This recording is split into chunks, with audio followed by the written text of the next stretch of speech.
laughing and joking over here, but this is straight up serious business. This is Hyperborea. There's no room for jokes. It's going to be pretty intense. Keep the kids out of the room. It could get pretty rough, pretty violent, pretty exciting. Is anybody watching us yet? Oh, wow, there's already 9 people here. I'll stop joking, making pathetic jokes. Welcome, everybody. Here we go. Dan the Man is here, and it's going to GM as in the first 2 sessions. And then we've got Cam, and we've got Death Angel Shadow, and we have Vance, and we have Lord Mattias. And joining us tonight, playing Valkus, a fighter, is Dying Breed. Hey, welcome. Hey, welcome. Thanks for having me, everybody. Thank you. Yeah. Now we might not die. Well, we might not all we die. might not die as soon. we might not die as fast. It'll be a slow, painful death. Yeah, he's kind of luring us in. All right. Who's the archivist? Was Mattias? Were you doing that? Yeah. I was. I can continue doing it. Yeah, you mind just He's good at that. reminder? Oh, well, I hadn't even had a chance to review my notes. Hold on a second. You wrote all that. Didn't you type them all in the Discord? Somewhere. There's somewhere in there. All right. All I know is we what do we do? We went to one of the mausoleum based on and we teamed up with a warlock and this thief. The warlock got killed. The thief disappeared. We lost our thief while being attacked by some zombie creatures. We retreated empty-handed. I had the brilliant idea of finding those slaves we encountered because I suspected they were escaped slaves. My suspicions were correct. We got some gold because of that. And I think we also recovered one of the bodies of the zombies that Jeff's character brought to the hoity-toity drink with their pinkies up magic users, and got a little bit of treasure from that. Flushed with cash. I don't know what the rest of y'all did, but Ragan Apoar decided to, indulge, and he got the penthouse suite over at I can't remember the dude's name's place. Aramis Dithok. That's it, Aramis's place. And the funny thing is as my character was losing consciousness and being taken away, I recalled a rumor we picked up from the very first adventure where sometimes people go into that place and don't come out. And I was kicking myself for forgetting that. So rookie mistake. Hate to see it happen. Yeah, but it makes for great YouTube. Sure does. It could be okay. So we find ourselves in the main floor of Aramis's caravanserai. We're in the common room. Bosemond the Cataphract and Eric the Ranger have gotten ready to bed down for the night. Now, you guys have been here for most of the afternoon, partaking in libations and food. And for the most part, you see some guards, you see some lieutenants and those sorts of things, clearly some mercenaries that are in Aramis's employ. But you do see a man that is of particular what's the best way to put this? Of particular focus as he's studying everything that goes around in this particular establishment throughout the evening. Kyle, would you like to describe your character, please? Sure. He's a man. He wears a dark woolen cloak with the hood up. You can't quite see the color of his eyes, but they're very dark. His hair color is kind of a dark brown. He has a tan complexion. His most significant feature is there's a giant scar running from his right temple down to the corner of his mouth. He wears chainmail armor. He has a long sword strapped to his side. On his left, he has a belt in which he has a brace of daggers. There's a backpack. He also has a belt pouch and a small belt pouch. Otherwise, he's a pretty standard looking guy, but he seems to be very reclusive and very quiet. Bosemond, Arik, what would you like to do? I'll lean over to Arik and suggest look at the cell sword in the corner over there. maybe we talk with him and see if he's in our line of work, or maybe he knows of some opportunities for us. What do you say? That sounds fine. Let's maybe we could buy him a drink. All I can think of is the blue parrot. Well, let's we saunter over there and ask him if we can sit and buy him an ale. As they approach, I kind of stand up and cross my arms. My right hand is very close to the pommel of my long sword. What do you want? I'll hold up my hand. Just say, just conversation, friend. No need for concern. All right. Well, an ale then? You're offering to buy me an ale? Yes. I don't drink. I'll have water though. Chewing tobacco? Oh, I do smoke a pipe. If you have pipe tobacco, I'm out. That would be great. Bozeman offers you a bit of pipe tobacco. Then I will accept. I am cautious, but so what brings you here? Well, we're working. We're new to the city. For who? Dan, who are we working for? Right now, just yourselves. Oh, that's right. Yeah, we're freelancers. Mm. And you have the look and air of a sellsword like yourselves, and thought maybe you might be looking for work, possibly companions for bigger opportunities. Just kind of passing through, though I'm here for a while. Honestly, I'm just looking for someone. Great. Well, we've had some luck in our endeavors here, and we will be around the area. Perhaps, may I ask who you're looking for? A friend, fellow adventurer? To someone I owe a debt.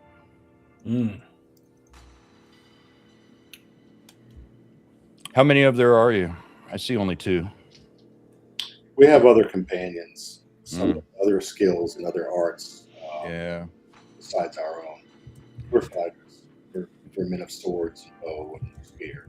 If you want to have a further conversation, I would not decline that, but I do not think this is the time nor the place, especially the place.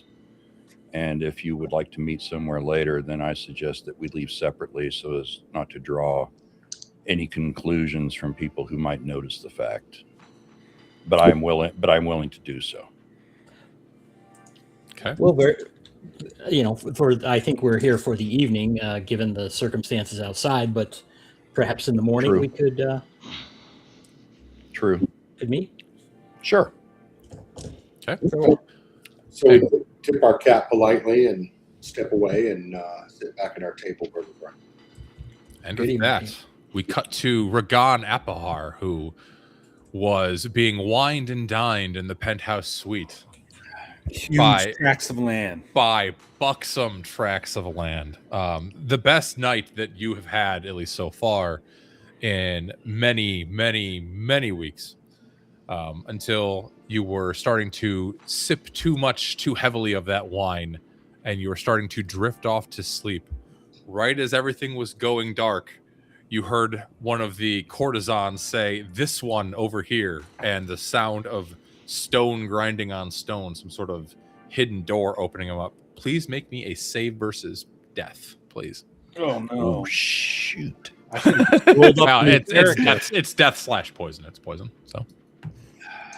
Ooh, that's going to be a. I'm pretty sure I don't have any other. I got a 6. Nope. Okay. You slip into unconsciousness as your body slams into the water of the tub. You get the faintest sensation of being lifted by rather strong sets of hands, and then everything goes dark. Darlingdak and Bercy, the magician, who are spending the evening in the astrologer's tower. Mm-hmm. I've been out of the reach of miscreants, apparently. Of course. Yeah, I mean, that's where you work. That's where you are employed, and that's where you spend your evenings having bets on the terrible things that happen on the streets below. Yeah. You guys are making ready to spend the evening on the roof with the other sorceress folk of Xambaala, the well-to-do and noble folk that spend their evenings there, taking bets on what happens below. And you do hear some mutters, some rumors. There is a pyromancer in town that you have not seen there before. That is, he's got very fine, like red robes. He's got symbols of Helios on it. And he's extolling the virtues of his god in talking about how the temple is a mighty place and everyone should pay homage to Helios and worship Helios and pray to Helios for forgiveness because Helios has brought on this plague on the city of the Anthropophagi. While he is extolling, some of the other magicians and sorcerers are getting rather annoyed, honestly, at how verbose and how loud he's being. And you hear one of them mutter, "I really hope he spends tomorrow night at Aramis's instead of here." What would you like to do? Yeah, I thought we'd gotten ourselves away from the proselytizing priests up here on top of this tower. Well, there's a new one this eve. There's always one. Darlagdak, what are you doing? I'm trying to see what the others in the area are whispering. I have a feeling that there's some chitter chatter going on with this guy ranting and raving like a lunatic. Okay. Yeah. Are you trying to eavesdrop on the crazed Helios priest, or are you kind of like eavesdropping on the chitter chatter of the chitter chatter, the normals? With the norm, yeah, the non proselytizers. Proselytizing. Yeah. All right. See, we have to get a feel for what they think of him. Yeah. There's a general sense of discontent that he is here. The Temple of Helios, you guys know that some of just from being in town the last few days, some people really like them, some people not so much. The scholars of the Astrologer's Tower seemed as though they would rather be left alone and not deal with the Temple of Helios. Yeah. But yet this one is a man of sorcery and is allowed access and has made his way up here.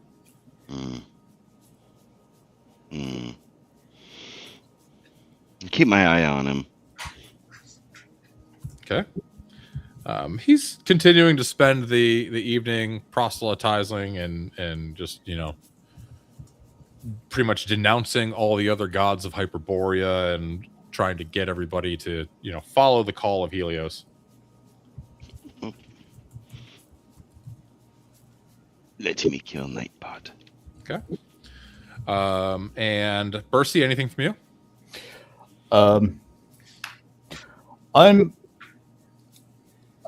I have, let's see, was it Fergus? Is that why I gave him his name? Yeah. Fergus, my seagull familiar, is mostly, he's flying about. I can't hear through him, but I can definitely see through his eyes. And so I'm kind of, getting a feel of the, feel of things. See if anybody's if I notice anybody handing each other, making little deals or trades, or maybe, something along those lines that might be indicated that somebody's got something of value. Very interesting. You see people making the standard bets and wagers that they have the last 2 nights the last several nights you've been here, the last 2 nights that Darlagdak has been here. But you do notice one in particular, a rather lithe-looking sorcerer. He's kind of holding one of those, holding a dagger, kind of hidden in his robes. And when you've got your familiar magically enhanced vision, you look down. It's the same hilt from the Grotto of Rel that your fallen Nusgrain, well, you wouldn't have known Nusgrain, but they would have told you about his dagger and how they left it there and how fancy it was. Yep. That Nusgrain had at one point and was left behind. So Okay, so we've got somebody who's in it. Actually, it looks like I can actually hear through the familiar, but even better. yeah, I gotta double check the rules. Okay. So yeah, I'll just kind of the seagull kind of do seagull things, which is probably just land on the parapet or whatever there of the tower, and like swipe French fries, and That does definitely seem like sequel things. Yeah. yeah, and then and kind of be in the area of that individual, just because knowing that it's magic dagger, but also if it's if he's got any associations outside of the tower, it might be interesting. Okay. All right, we cut back over to Bosemond and Arik and Valkus. People are starting to bed down for the evening into the common room. Are you guys going to do the same, or what are you going to do? The main central area of the tavern has pretty much cleared out. You're pretty much by yourselves at this point. Yeah, same as before. Bosemond throws his backpack down. I don't want to take all my armor off, but I probably would. Okay. Are you hanging out in the common room, or are you heading towards if we have to pour out into the streets to go fighting, but thought he was going to the penthouse. maybe. Oh yeah, some of us didn't get an invite to the penthouse. Is there a separate room for sleeping, or is it just in the main? It is a separate room off down an eastern hallway, but you guys are still in the main tavern room, which is pretty much cleared out at this point. So are you going to sit here and discuss now that you're kind of by yourselves, or are you going to head to bed for the evening?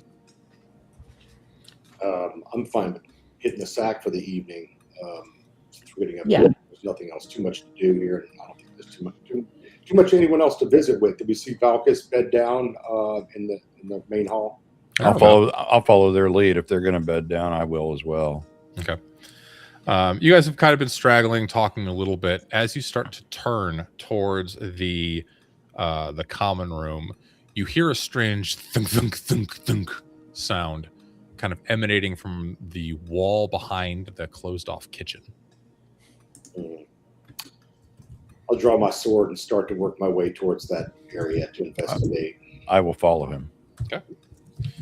I'll follow as well. All right. So you head into the kitchen. So there's a rather large kitchen. It's got enough room for 2 cooks and a larder in the northwestern corner. There's nothing that you see that's immediately apparent other than the kitchen is surprisingly clean for what you would expect from a standard tavern in Xambaala. This is very well kept, very immaculate. But the only thing of note here is the larder off to the west. Do we see anything when we go in there? We heard a noise, but there's nothing apparent in there. Nothing in the kitchen itself. The only thing is the larder on the western wall. I'll walk over to that larder and with my long sword try to flip open the door. Is it a tall vertical like an oblong? Which way does the door swing? Towards us or inward towards the larder? Inward towards the larder. I will stand on the other side of the door as Bosemond nudges that door open. Yeah, and clarify for me, Dan, when you're talking about a larder, is it a cabinet style larder where they're No, it's like a walk-in. It's a walk-in into another chamber. Yep, like a walk-in, drawing room, yeah. Yeah, for meats. A lot of different things. Okay, so I will see. It's about looking from you. It's about at least 10 feet deep and 15 feet wide from where you're standing. Dan, real quick, I'll stay near the door we entered from. Okay. I'll look over at Arik real quickly. Ready your bow, Ranger. Stand back. Yeah, give him the international sign for cover our butts. And do I notice Valkus has weapon drawn as well? Oh yes. Okay. I'm going to gently push the door open if I can to the larder with my long sword. So you go to push the door open and it doesn't move. And you look at it kind of quizzically and you realize this larder is locked from the inside. Dun, dun, dun. You hear like the sound of something heavy being dragged above you. Sounds like it's getting closer. Above us. Above. Was there anybody else in the main room? Maybe we should get back to the main room and just make a defensive perimeter. In Wait. case Are there any stairs visible from here? Anything leading up out of the kitchen to an upstairs? You do know on the other side of the wall from where you are the stairs that lead up to the guest bedrooms in the penthouse. On the western wall. So Let's go over beyond there. the larder. Let's go over there. the old penthouse. All right. As you are heading out back into the main kitchen area, you get about 20 feet into the kitchen, and then you hear a click coming back from behind you in the kitchen, and a door like quietly swing open. Turn around quickly. All right. What do I see? Valkus turns around. You rush back into the kitchen. You see 4 Eskimo Ixian slaves dragging a large, heavy sack. And the sack's kind of worn and torn. And you see like a limb loose and floppy sticking out of it. Looks like an arm. Is it a sickly pale looking arm, but somewhat muscular? Yes. Is it holding a goblet of wine? They look at you and like drop the sack, and as soon as they look at you, they draw weapons. I run towards them. All right. Let's roll some initiative. We roll d6. You guys can roll d6. Kyle, do the honors. I rolled a 1, so good luck with those honors. Whoops.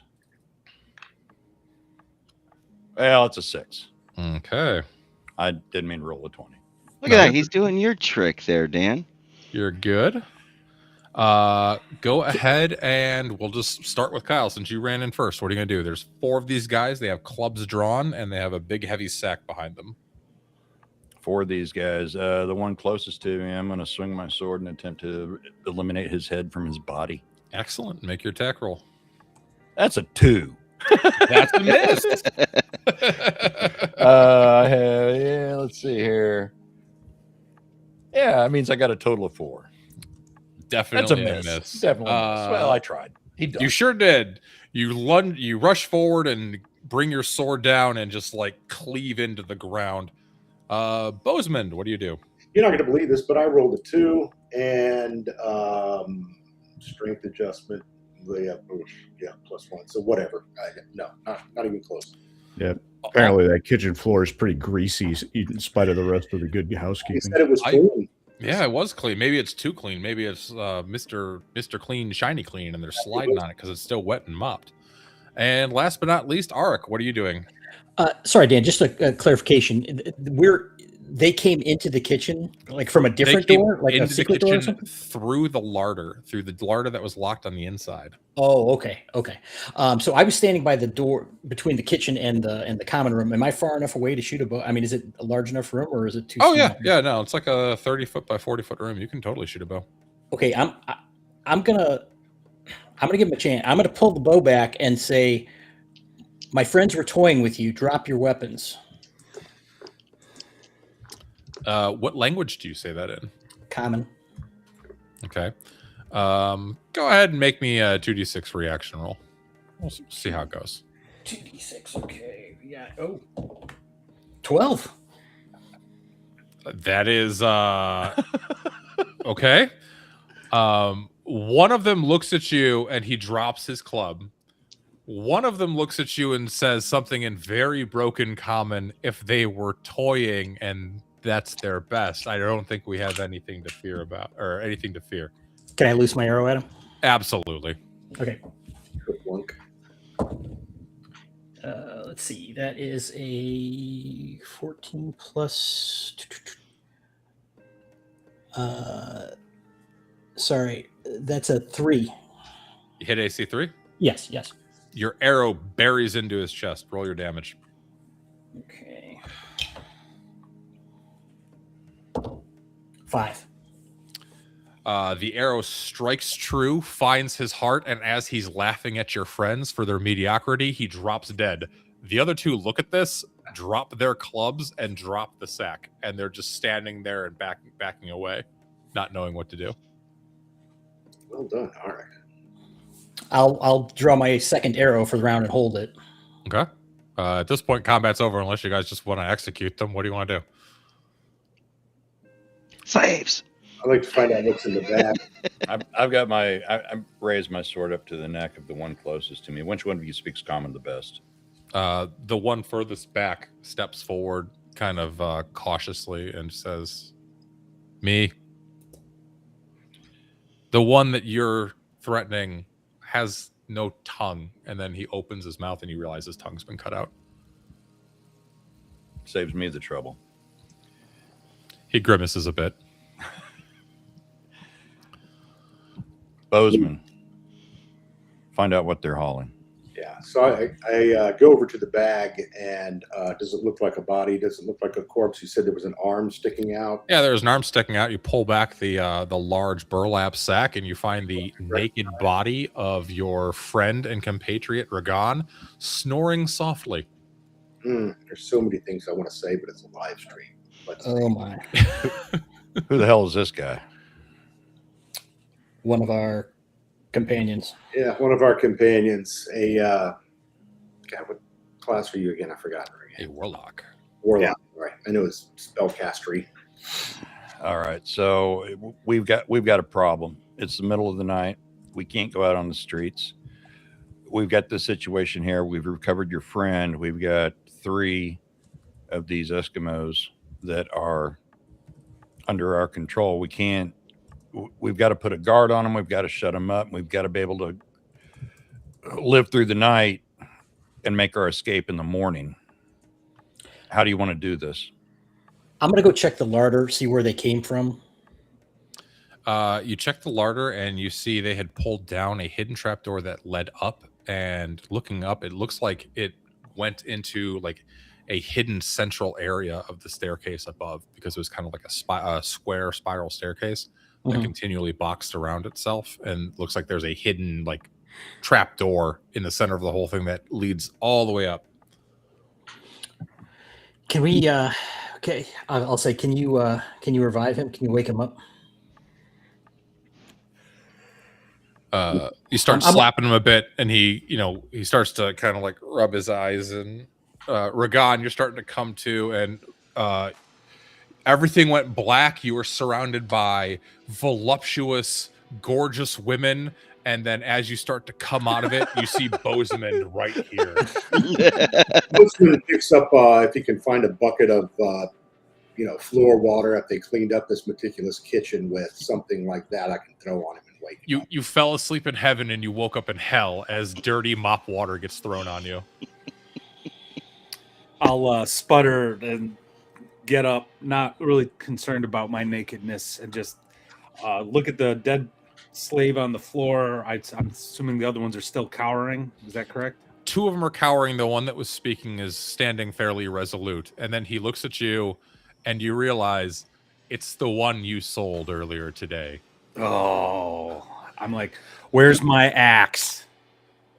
He motions back towards the larder and points to the trapdoor that heads upstairs. How was that? And he says it's up there in the hidden passage. All of your equipment is. They let us sell it. The things that are not desired by Aramis. And Aramis put you up to this? Of course. As Ragan is questioning this one Eskimo, I'm going to cut a few strips of cloth off from the bottom of my cloak. And I've got some sinew cord, and the other 2, I'm going to tie up their hands, and then I'm going to take that cloth and I'm going to shove it in their mouths and tie sinew cord around it as a gag. Good man. All right, that takes a couple minutes. Kinky. You do that, no problem. I'm gonna say, Ragan, you owe me an arrow. I owe you a great deal more than that, my friend. And I'll clap you on the shoulder. Same thing with Bozeman. I'll again, not really concerned about my nakedness. And I'm concerned about. I wish you'd stop kind of like, arms akimbo. I'll nod to the new guy. Who's this? Do I owe him my life as well? Indeed.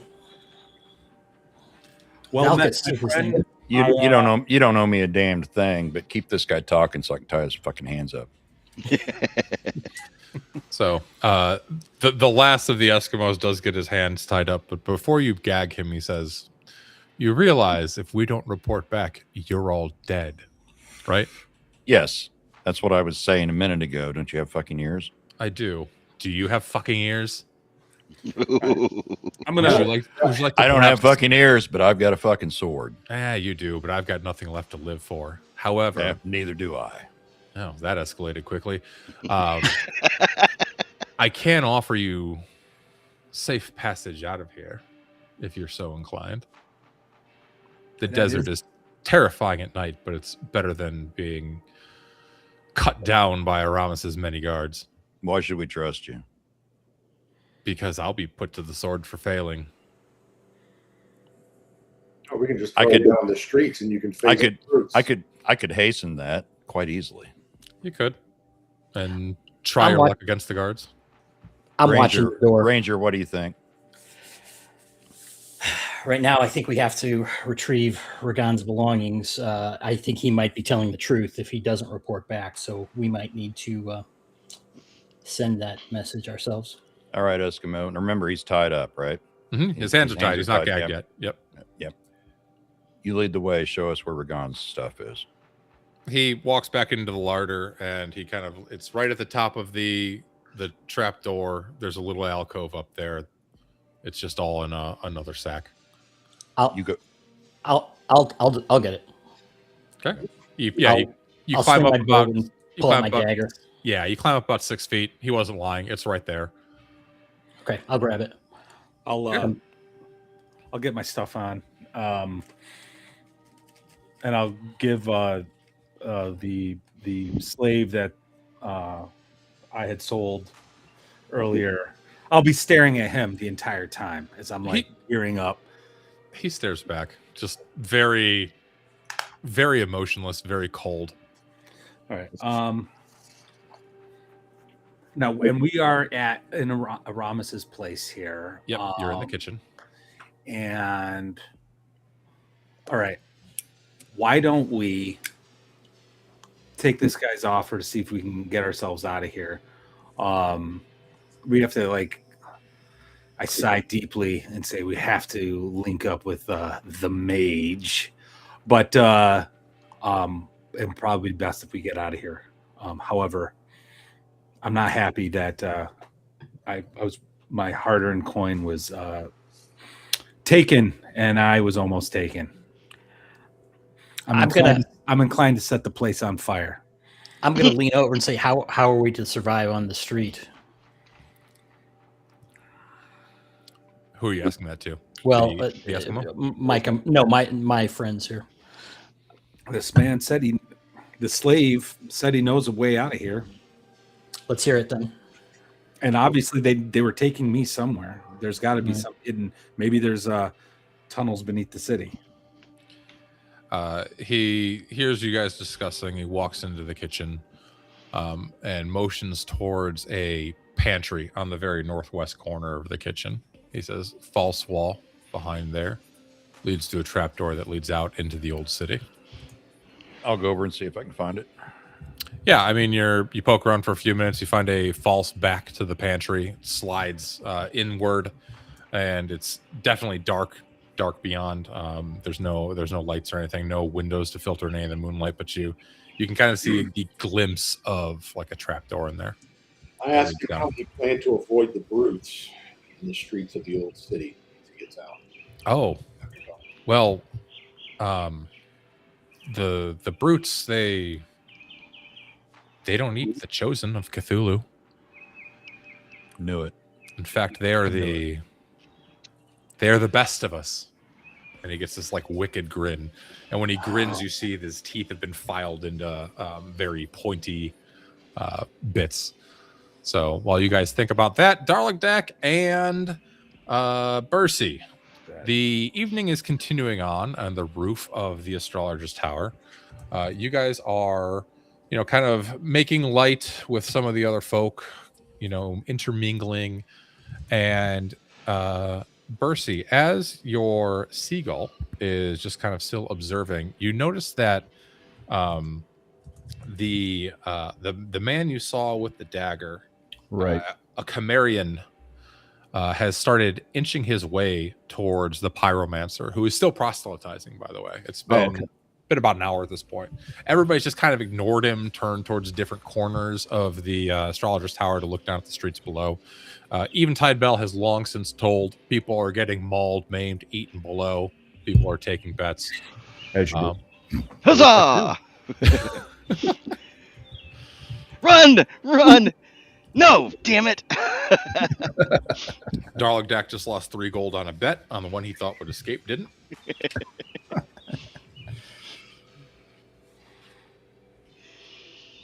Well, better luck next time. Just have to run. Don't have to run faster than the zombie. I only have to run faster than you. A shaman nearby just gives a hearty chuckle, and he's like, "It's so true, and it's even better when you can crossbow one of them in the leg." I didn't think about that. And that is why you lost. He takes your gold and pockets it. So you guys are looking over at the edge at the cacophony of nonsense going on down below. And suddenly you hear this blood-curdling scream behind you. The proselytizing has stopped. And the pyromancer, a Greek man, is laying in a pool of growing blood on the ground, and the color is very quickly leaving his face. He was stabbed directly in the spine, and the man who had been inching towards him, a Cimmerian, just smiles wickedly and then turns invisible and disappears. I kind of nod. And... Yeah, I just kind of, silently, into that approximate location he was, and just give him a thumbs up and go back to my drink. Okay. Just so, at any rate, next bet, next wager. you see a couple of the other sorcerers just look around. One of them kind of starts rooting through it, like the folds of his robe, looking for his pockets or something of value. Realizes he doesn't really have anything, and just kind of shrugs and says, "Well, anyone want to take bets on which one of the things down below eats them?" I don't know. I was going to say, should we throw him over? Of course, we don't want him up here. He's gonna stick up the place. Yeah, I'll grab a leg. You get the other. Yeah, right. we'll do the classic arm and leg toss and watch the body sprawl. You huck this Greek pyromancer into the street below, and he falls down. Body crumbles and breaks. It's like 5 or 6 stories down, and then he just gets swarmed by like 2 brutes and like 6 anthropophagi as he just gets devoured. He's gone in nothing but bones and maybe little chunks of flesh in like moments. The classic Huzzah! Piranha and skeletonizing. Exactly. It's like piranhas devouring a cow. Both of you go ahead and roll a d10 for me. Okay. I rolled an 8. All right. A 4. All right, Jeff, you win 40 gold in the betting, and Vance, you win 80 gold in the betting for the evening. All right. All right. I'm just going to stay up here and just keep doing this, and you guys can go adventure. Just bet on death and devour. Yeah. All right. Ragan, Valkus, Eric, and Bosemond. The cannibal slave is standing before you and saying that is the way out. It'll lead east under the wall into the old city. And where are we going in the old city? What's our destination? I don't care what your destination is. I hit him in the mouth with the pommel of my sword. It bleeds, and several of his teeth fall out of his freaking mouth. Okay. Several do. He bites his tongue. Told you they were toying. Blood's pouring down his mouth. He just spits this giant gob of like part of his tongue, a couple teeth, some blood onto the ground, and says, I don't know what you're going to do. I don't care what you're going to do. The desert is vast. The Zakath will take you all anyway. I take the last strip that I'd cut off and I gag him and tie it around with sinew cord so that it's like a gag. And then I take a portion of my rope and I tie the 3 of the remaining Eskimos together. Okay. And then the guy that's been mouthing off to us, I stab him in the foot with my sword. Go ahead and roll me a d4, and Mike also roll me a d4 for that shot to the mouth from your pommel strike. You're not going to give him one lousy hit point, are you? That's a 1. Okay. Deuce. 2. All right. He's not dead, but he is not looking good. He didn't look good before we hit him. Yeah. I just wanted him to bleed. Ragan, did you see guards upstairs? And if so, how many? You did. You saw at least 4. 2 stationed on every floor. You were on the 3rd floor, and there was another floor above, which you can kind of surmise is Aramis's private residence. Okay, so there's probably 6, at least 6, most likely more. If Aramis, if we assume there's a few more in Aramis's private residence. Why would you think there's more? There's more than that. I've been here for a while. I've been watching. Aramis has his regular guards, but he has undercover, so to speak, people mixed in with the people that appear to be staying here in this lodge. I don't know how many, but I've counted at least 3. Well, our odds don't look good then.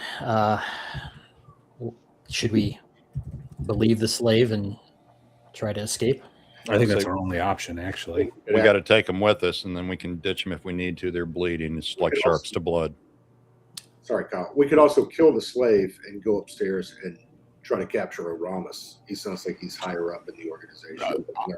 We are horribly outnumbered, and if we need to get the fuck out of here. Yeah, I don't. That's not something I'm willing to risk. Not right now, especially if he has. That's fine. Potions and whatnot to beguile. All right. Is there anything? Swear. Is there? Do I have any estimate till how long till dawn bell? At this point, probably about 4 hours. Is there any ready to eat food? Food that meaning like preserved meat or salted meat or anything in the larder? Oh yeah, the larder's like full. Like if you looted it, you could probably have like I don't know a month's worth of salted pork rations, like salted meat rations. Okay, I'm gonna grab a couple extra rations here. I don't know when we're gonna. Yeah, good idea. Pork, beef, I'll do. Possibly human. Who knows? We need to move. Okay. The longer we delay, the more likely someone's going to come upon us. I agree. I'm just grabbing a couple rations, and then I'm going to nudge Mr. Cthulhu wannabe man and be like, "Let's go." Okay. He walks forward and like points with his bloody foot to the trapdoor on the ground, and motions for his. Are his hands bound behind his back or in front? Behind. Okay, so yeah, he just kind of like head nods for you to lift it up. I'll get my bow back and I'll cover the the opening as someone opens it. Okay. Who's going to hold the torch? Because you're not going to be able to see down there without a torch. I'll hold the torch if the fighters want to go ahead of me. I'm wielding a battle axe, so I can use it one-handed or two-handed. So. Okay. So Ragan has the torch. Who's going to hop down first? Bosemond, Valkus, or are you guys going to make the slave go down? I'll hop down first. Okay. I'll be right behind him. I hand off the rope to Ragan, and that's tied up the 3 Eskimos. There's a bit of rope that he can kind of lead them, almost like a dog or something. Like here, you can hold the torch, and you owe them more than I do. All right. So Ragan, are you hopping down with the Eskimos in tow? Yeah, I'll actually put them first so I can keep an eye on them. Okay. And then last question is to Arik. Then, what do you do anything before you leave the kitchen? I'm going to drag the other body into the. Well, is there any space not in the larder that is kind of out of the way? You know what? I'm going to drag the body down into the trap the trap door, or I'll just throw him down there, and then I'll come down last, closing the door. Okay. You drag the body down. You throw it into the underground passage below. Close the door behind you, and you are all in the passage. It's about 6 or 7 feet wide. You can't you could maybe walk 2 abreast if you went really slow, but it's pretty much single file. You have to duck your head down. It's maybe 5 feet, sometimes 6 feet tall. It's been very roughly hewn from the rock and earth below, but it does head pretty much straight east. You know that based on like where you were in the caravanserai. And you also know that the caravanserai was basically on the walls of Inner Xambaala. It was not far from the outer city. So it proceeds forward about 500 or 600 feet. And then you get to the end, and then there's this large stone slab at the end of the passageway. And the slave with the busted mouth and the bloody foot, he's motioning up towards the upper right side of this stone slab, and you look up where he's motioning at, and you can see there's a lever. It's pretty well hidden, but there's a lever in the top right corner. My man, we got a mapper. So. I'll be keeping watch behind us. You know, I'm last in the row.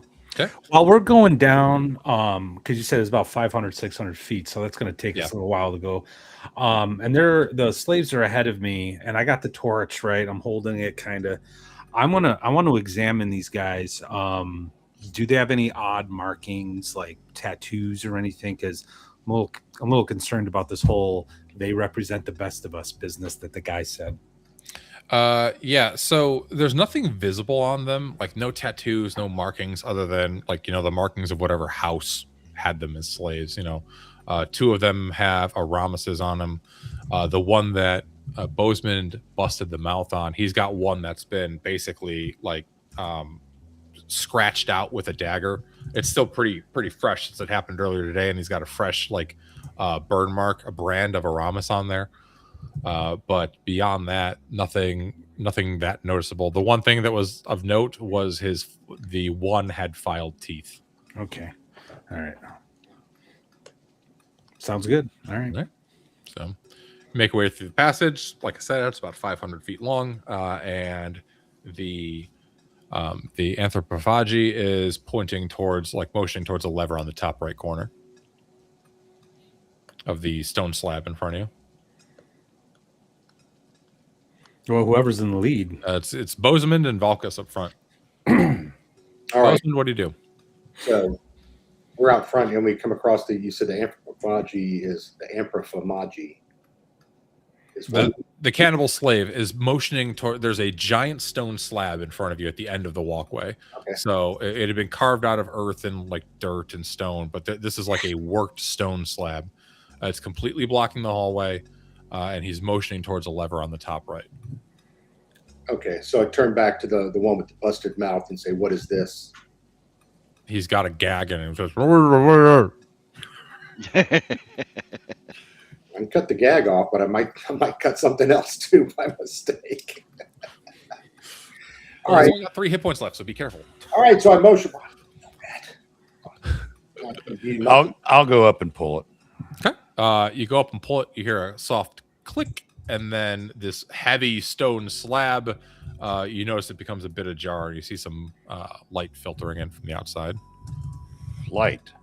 Like the overcast, dim light of night. Like okay, like starlight and moonlight. Yeah, like starlight and moonlight. Yeah. Okay. So poke our head out, or I poke my head out and see what it looks like outside the space. Is it someplace safe where we can all? It's not safe. I mean, you're definitely in the old city where you were earlier today. You're not sure exactly where. You don't think you were in this exact spot. You've come out in what looks like maybe an old chapel or temple building.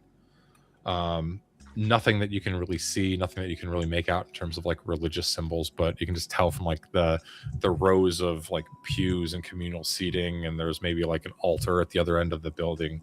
And there's old busted windows, but this is like half buried in dunes of sand, and there's a double door at the other end that like opens out into the desert beyond. Is there a way to shut this stone slab behind us that I can discern? Yeah, you look around and you can see that you're able to discern that if you close it, it'll latch shut, but you don't see anything on this side that would indicate it could be opened again if you were to do that. One way. How defensible is this room? This temple room? Looks like it would be reasonably defensible. There's a few broken windows, but there's furniture in here you could kind of stack up in front of it if you wanted. There are, like, some roughshod, eroded double doors on the front, but they look like they might still kind of close and latch shut. I got another stupid question. If someone was on the other side of this stone slab, would it be possible for them to be able to break the lever and still have time to get into that room before it closed? Yes. Yeah, you could, because the door would swing open into the room you're in all the way. You could reach in and, with probably a good test of strength, rip it off so the handle was basically no longer there. Everybody in. Okay. Your new compatriot has ordered everyone into the abandoned chapel. Works for me. I'll go investigate those double doors. That seems to be the Okay. way out of here. All right, Yeah, what are you doing? I'm going to go look again, see if areas where we might get ambushed from, to try and secure the area. Okay. Everybody is inside the chapel, Valkus. All right, including the slaves. So Yep. I'm going to do exactly what you just described. I'm going to try to reach in, rip that handle off, and slide myself under the door or through the door before it closes completely. And I have a test of strength. My strength is a 17. Okay. So my test of strength will be a 4 and 6. All right, roll it out. That's Perfect. a 4. You reach in, you pull down that lever. It seems like it's starting to just catch up at the very end, and then with one last grunt, you just rip it off. You're holding this stone lever in your hand, and the door is still swinging free, but you're convinced now, if you close this, that there's pretty much no way it's going to be open from the other side. I'm going to close it. All right, you close it and feel resolute that the door is secure from any pursuers from that particular passage. Which way did the door swing? Into the temple room or in towards the hallway? When you were inside the hallway, it swung into the temple. So you could barricade it from this side if you wanted. Then I'm also going to, I've got iron spikes and a hammer, and I'm also going to iron spike that door from this side. Okay. You guys see Valkus spend some time iron spiking the door just to make sure it's extra closed. Bozeman, you're investigating the double doors, correct? Yes. So they are heavy wooden doors, and as you're looking at them, you see them emblazoned and carved with symbols in Greek, and it looks like at one point this was a temple to a Greek god, but you can't quite make out who. What does the symbol look like? The symbol looks kind of like a long central spine or spike or line, and then there's two other lines kind of curving off of it on the right and left side. So there's a long central spike and then two curves. I asked Garlic Dak if he knows anything from his studies that he can recognize this symbology. Well, Darlig Dak is in the Mage's Tower. Right, he's not with us. Right. Yeah. Yeah. I can see him. He's right next to my square right there. It's almost like he's with us. More. What do you see? Yeah. You can't see me. Yeah, so I described to them what's up there at the door, but I can't read it. Can you barricade the door? Yeah, you can barricade the door with some of the furniture in the room. All right. What about the windows and stuff? You said there were busted out windows. Can we barricade those as well? Yeah, they're not very big. They're about 2 feet wide, taller than they are wide, maybe about 4 feet wide, 2 feet tall. No chances. Wait, Let's all all get the to way. work and barricade this room.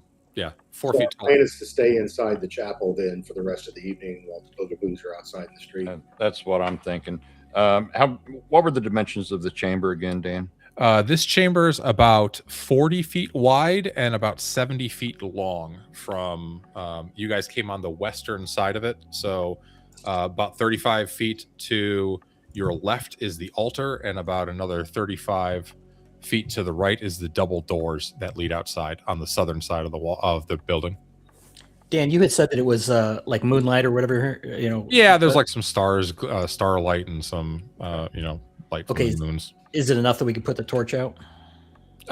Yeah, I think you probably could.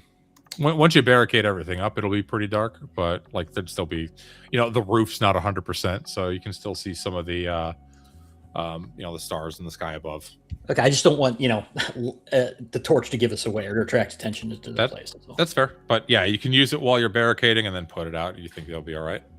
All right, I'll be right back, guys. Well, that was my last torch, and I doubt that it would have lasted much longer anyway. So, okay. Considering everything, while they're doing all this other stuff, I would have kind of moved these slaves into the center, keeping an eye on the center of this chamber, keeping an eye out. And when Vulcus was like, "Okay, hey, let's start barricading," I'm going to nudge him to get working, to help with the barricading, and I'll just kind of supervise them as they do all the heavy lifting. So you are cutting the cloth bindings on their hands, I'm assuming. Oh, that's right. They're tied from behind. Mm-hmm. All right, never mind. I won't do that. Okay. I forgot that they were tied from behind. I'm just going to keep an eye on them. Let's put them face down. All right. You put them face down on the ground. The one that's been beaten up a bit. We'll get him. I'll order him. Oh, go ahead. I think you lied a little bit. The one that's been beaten up a bit, just kind of, he's a bit resolute and doesn't want to get down, but he eventually does, thinking better of it after a few moments. Okay. Is this I'm sorry, you might have said, is this a high ceiling in here? The ceiling's about 20, 25 feet high. Pretty high compared to some of the other buildings you've seen in the old city. It looks like at one point it was a grand and well-respected temple, but it's been taken by time and erosion and disrepair and neglect. Okay, are there any high windows in the place? No, it's a one-story building. You can tell at one point there was definitely a wooden loft, but it's been that's all disintegrated. Okay. I'll just keep a watch by the door, then kind of peeking. You said it was like cracked or not full. I'll just kind of keep an eye on things the best I can. Okay. There's about 3 hours left in the evening. Matt, why don't you go ahead and roll me a d6? Okay. I got a 5. All right. Another hour passes. Mike, go ahead and give me a d6 roll.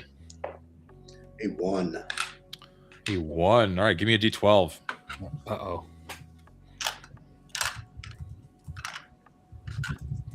Mm-hmm. 12. A 12. Oh. Cam, give me a d6. I hate this game. Yeah. I don't hate the game. I just hate it when Dan gets excited. I got a 3. You got a 3. All right. You guys are spending the evening, and you start to hear a chittering outside of some sort of chitinous creature walking on stone. What do you do? You still have a torch lighted inside there, I assume, for some sort of light. No, we put the torch out. I'm out of torches, actually. That was my last one. So yeah. You guys put out your torch, and you're hearing this, and then you hear more and more. 3 distinct sets of chitinous legs clacking on stone. And Cam, as you're looking around on one of the windows, you see these glowing eyes looking at you from the outside, and you see this bulbous, oblong, cylindrical mass before you, and it just kind of it makes this wicked screeching noise and hissing noise. I'm going to. Well, clearly it was looking right at me, right? So, right at you. Okay, I'm gonna glowing red orange eyes. I'm gonna back away quickly, pulling out an arrow, and So we're kind of in the center of this room. This is a fairly large room, right? Yep. Cam saw that. Mm-hmm. I know what's going on, correct? Yeah. Oh yeah. You guys have all heard this. The little click clacking of this creature's legs, and there's 3 of them you can hear at different points. 2 from the east and 1 kind of coming from behind the altar. I'm going to sheath my sword for the moment. I'm going to pull my short bow and knock an arrow. Okay. Mike, what are you doing? I'm confused. I don't know what we can see. We were inside a barricaded room with no windows, and now there's plenty of windows, and some of them you've barricaded up from the ground, but they're 4 feet tall and about 2 feet wide. So Cam saw this creature kind of clinging to the top of one of the windows and peering in. Okay. and it hissed. So obviously there's enough light streaming in from windows and things. Yeah, you can see the outline of this thing. It looks like a gigantic scarab beetle. And he's glowing eyes. So we can tell out in the street there's a certain wall with the windows where the noise is coming from. So I'll face that side and get ready with my sword and shield. Okay. I will force the slaves up and make sure they stay in front of me, Vulcus, and Erudite. And I'm pulling out my crossbow and I tell them, I can kill you or they can kill you. Don't fucking move. All right. And as this thing kind of comes into view, you realize that it's actually radiating this pale, like orange glowing light. And it is this huge 3-foot diameter, darkly colored beetle. Let's go ahead and roll some initiative. Mike, do the honors, please, with the D6. Should make him easier to hit in the darkness. Excellent. You can see him just fine. I rolled a 5. All right, they go first. So we've got, Ragan pushed the slaves in front of him. You guys are all kind of pretty far away. Got to move a 40. Okay, so they are going to charge in one after the other. One is going to go for the slaves. One is going to go for, we'll do just a D4. 1 is Bozeman, 2 is Ragan, 3 is Vulcus, 4 is Cam. All right, so 1's heading towards Cam, and the last one is heading towards Bozeman. So first, the 1 is charging at the slaves in front of Ragan. A 9. Okay, that's a miss. 1 going for Bozeman. 17. That's going to be a hit for 2d4 damage. He hits you for 3 with this piercing bite as it chomps into your leg. You feel like a faint burning sensation. And the last one is going for Arik. What is your AC? Doesn't matter. Natural 20. Oh, no. Which we will check with a d6. I believe that's +2 damage for monsters. So you get 2d4 plus 2. You were taking 7 damage, Arik. Okay. All right, your guys' turn. All right, I'm gonna, because they're like, you got these slaves in front of me, getting chomped on or almost chomped on, getting confronted. I back up, like 30 feet or whatever, the equivalent up. Well, if we're in the center, my back would be up against the wall. And I'm going to take a shot with my crossbow on the one that just stomped Arik. Okay. His AC 4. Well, okay, that's probably going to be a miss, but let me just go through the process here. So 7. 7, you'd need to roll or AC 4, you'd need to roll a 15 modified. Yeah, no, that's a miss. And then I'm going to drop my... I'm going to then drop the crossbow. Okay. Bozeman. Attack with my long sword, and I rolled a 1. Oh, roll me a d12, yeah, please. that's not adjusted. That was just my die roll, so I have bonuses on top of that. So yeah, roll me a d12.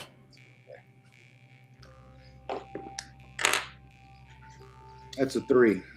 A 3. It's just a really bad miss. You go to cleave into this giant fire beetle, and you just like sunder this old rotten pew next to it, and it explodes into shards of wood. Like, it looks super cool for completely screwing up.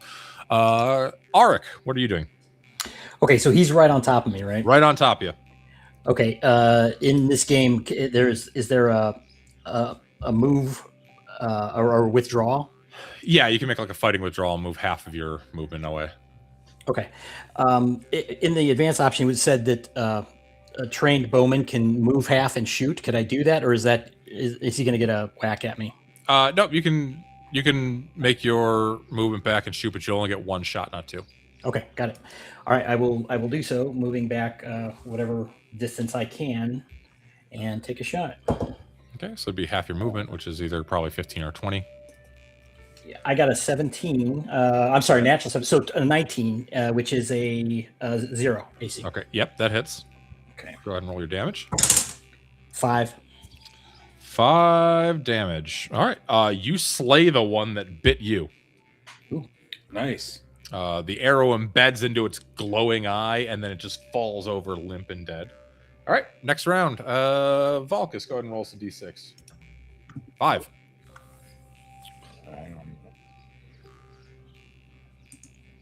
That's a 6. Your guys' turn. There's 2 left. 1 in front of Bozeman and 1 over by the slaves.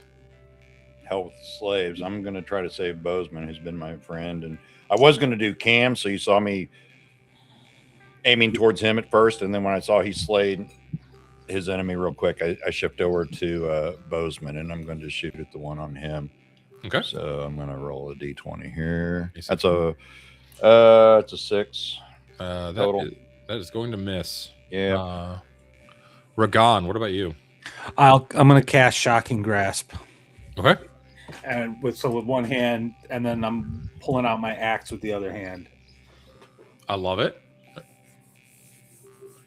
Okay. Now for Shocking Grasp, you have to make a touch attack, which is just basically you roll to hit AC 10. That's all. Okay.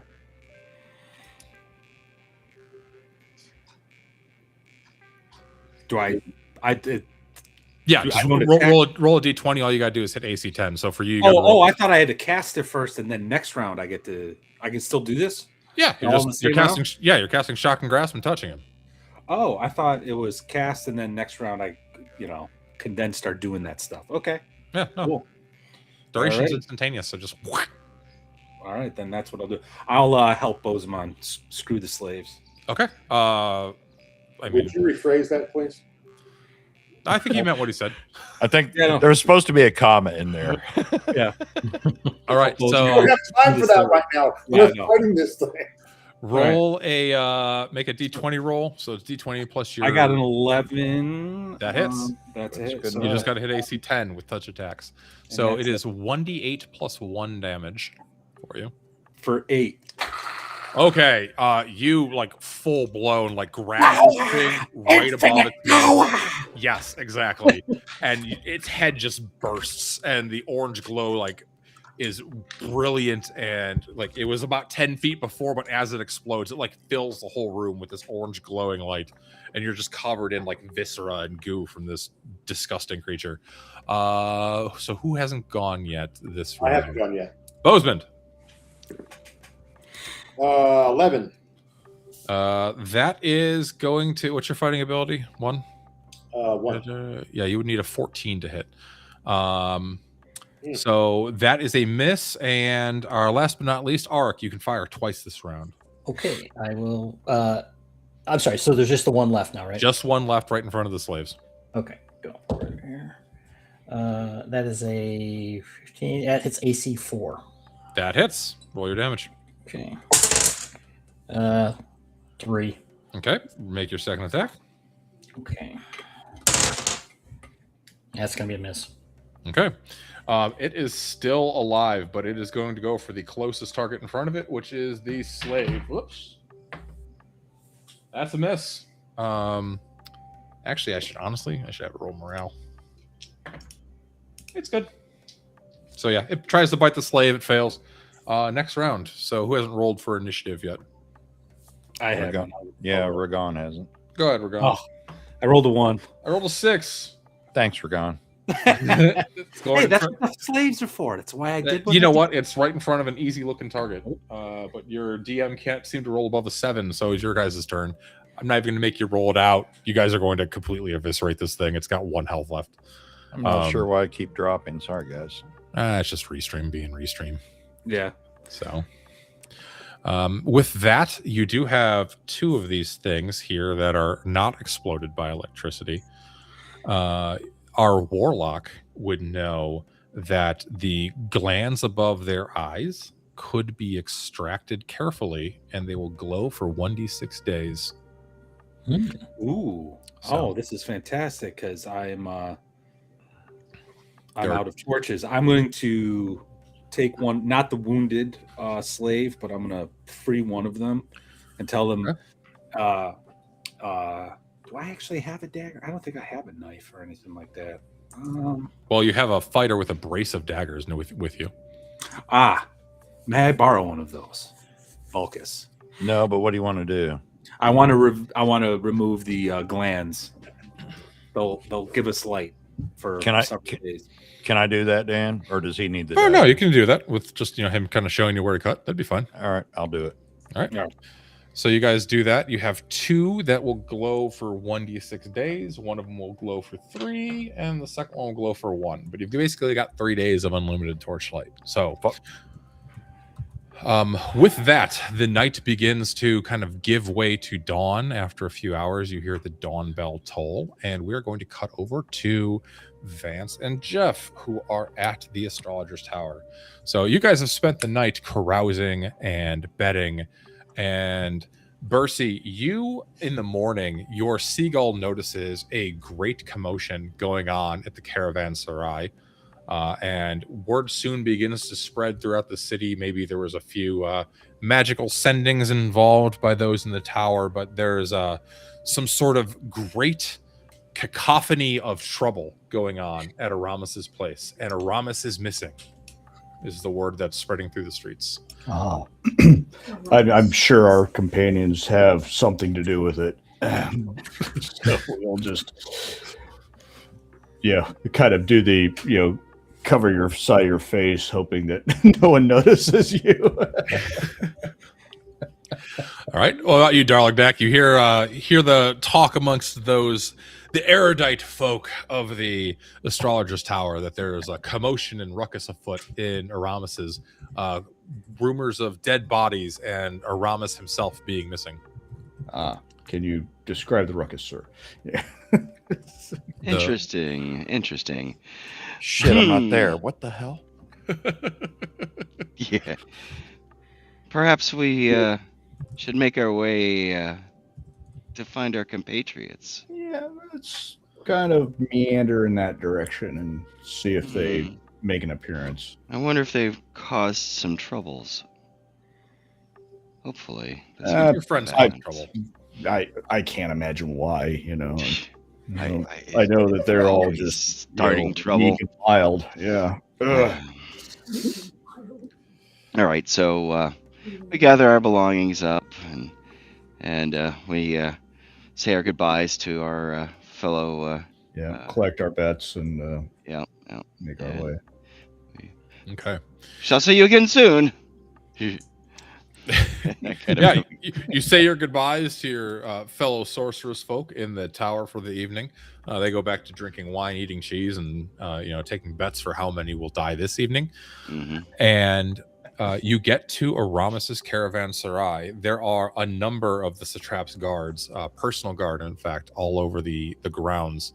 One of them, as you're approaching, stops in front of you and says, "Stand back, citizen. There's murders afoot here. I can't have you coming in." Oh, murder! Oh, we can't have that. Was it most foul? Oh, it was murder most gruesome.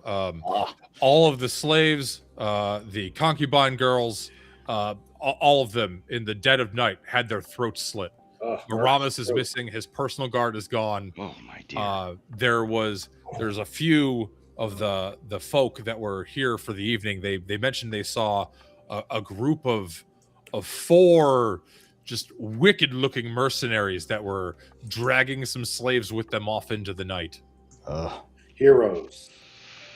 Sounds like 4 mercenaries. Sounds mercenaries. like totally unsavory folk. Yeah, We can only assume they've taken the man of the house hostage. Yeah. How can we be of assistance to you? Just stand back. Let us do our jobs. We're not letting everyone's been expelled from the caravanserai. It is off limits while we do our investigations. We're waiting for the high priest of the Temple of Helios. He should be here if his fat ass doesn't have a heart attack on the way walking down the street. Yes. There's nothing to be concerned about. This is official business. Please. Understood. Well, these kind of establishments.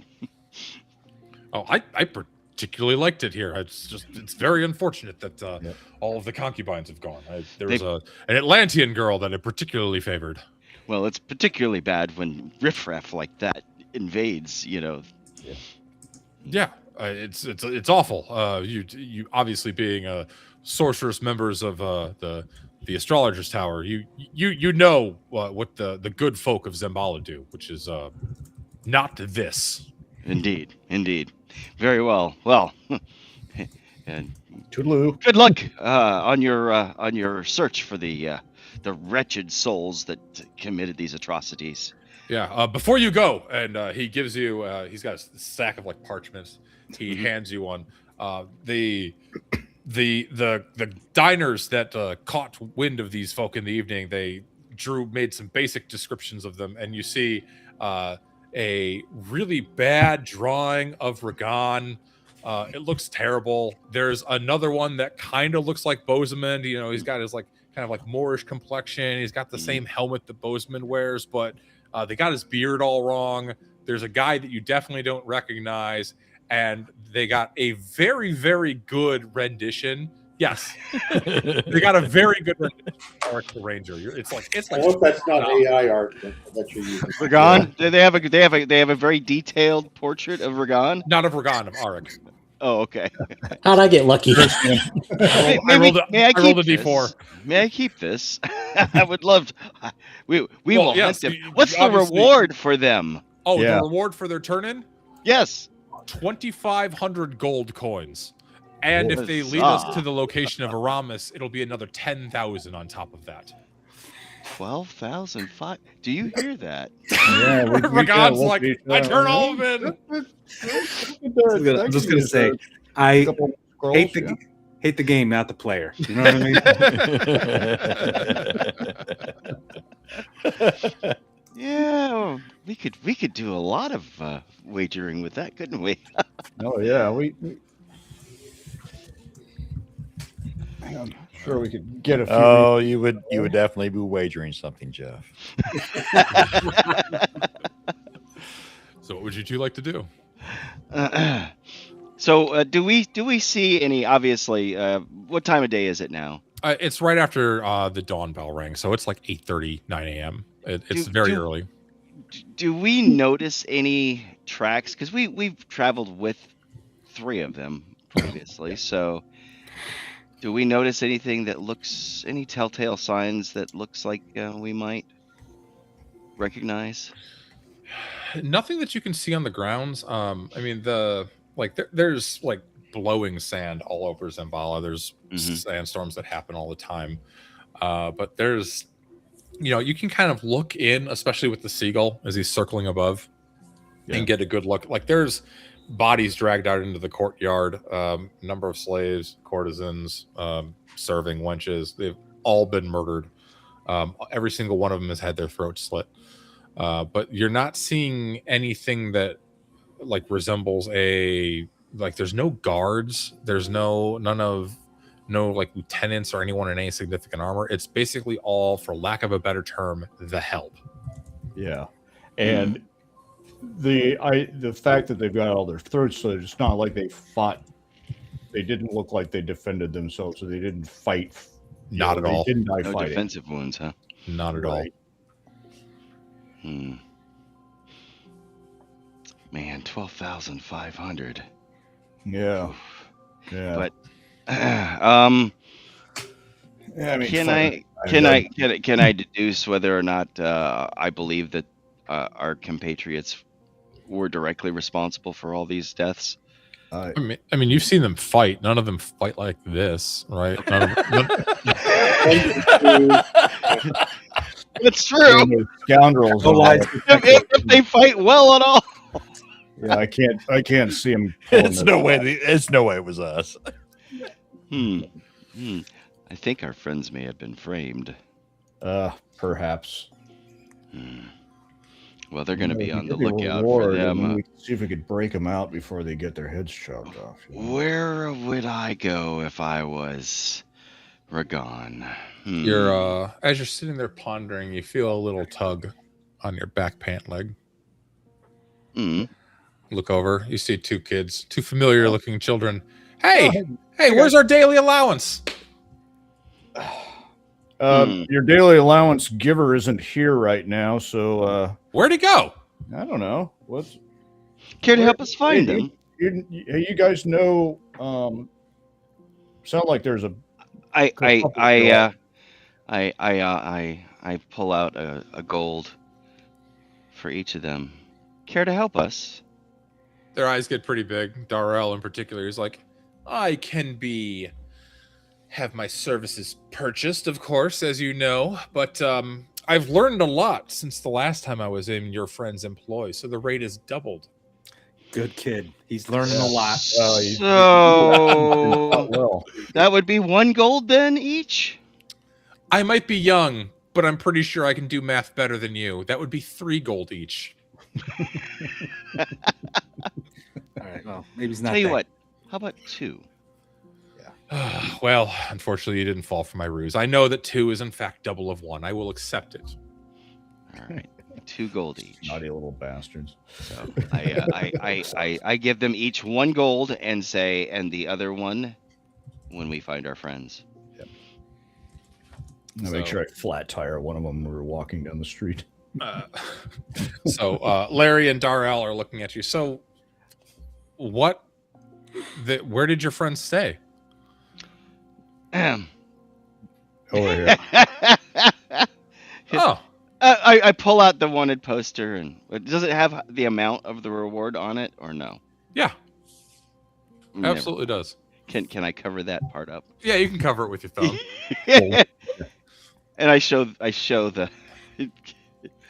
They're looking at it and they're like, well, that one's definitely gone. The ranger looks really good. They must have made a new friend or something. Apparently.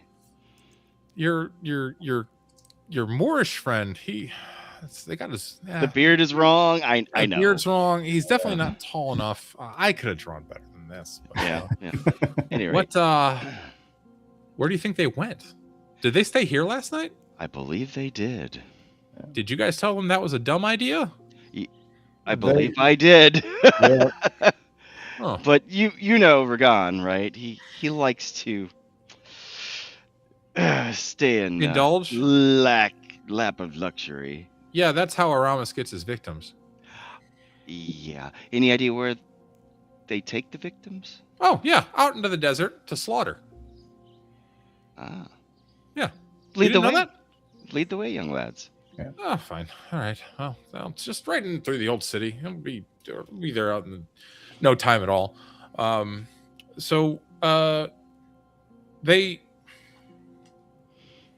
if they're already dead? Well, then we get to divvy up their stuff. Yeah. And Oh, your experience and your personal wealth expands quite a bit. You can take your pick. Tell you what, we'll give you a list. Give you a first pick. his eyes get really, really big. He's like, "Nice, man! Like, your friend was really nice, and he taught us an awful lot. He And like, did. I hope he's alive because he was really good to us. But if he's not, I will be less sad." Well, in his honor, we'll let you take one of his most worthy possessions, if he is indeed moved on off of this mortal coil. Oh well, I'll be back in a minute. Sure. But this whole thing, Aramis, he gets outsiders. He gives them to the cannibal slaves in exchange for safe passage for his caravans, his trade caravans, as they make their way across the desert. They're mostly in his employ. Pretty much everybody in town knows that. Aramis has them all on the payroll. So I'm not sure where he is, but he definitely left. Okay. If that's all you've got, then we can make our way out. He starts heading towards the gate of the eastern city. Follow. All right. You guys make your way out into the old city. Spend about an hour or so kind of working your way into the outer reaches of the outer city. And Ragan, Arik, Bozeman, Valkus. The morning has come. You have heard the dawn bell. You have 3 slaves that are, with you in the building right now. The one that you kind of beat the hell of is looking a little worse for wear. What do you do? Do we know of any place where we could, I don't know if you could buy things like healing potions or any place where I could find a healer? So once you sleep for 8 hours in a full, like in a bed, you'll recover 1 hit die roll plus your con mod. Failing that, the only healing you found so far has been from the rather portly and obese high priest at the Temple of Helios, but you do know it costs a fair sum of gold. Oh, that would be a great place for you to go. Yeah, you should totally go there. That'd be hilarious. Absolutely. The one with the good. We'll even pay for it. But sorry, yeah, I'm in character now. Clearly. So you're in this abandoned temple, and you have the 3 slaves with you. What do you want to do? Well, I think we just need to get out of here, and I mean, we don't know about the wanted. They don't know yet, right? So I guess it just got to decide what to do with these. I don't care one way or another what happens to them at this point. I'm just ready to get out of here. Okay. Did we just cut back to us? Yeah. Okay. It's morning. The dawn bell has tolled. Just you, the 4 of you, are in the building in the abandoned temple, and you have the 3 slaves with you, still kind of face down in the dirt.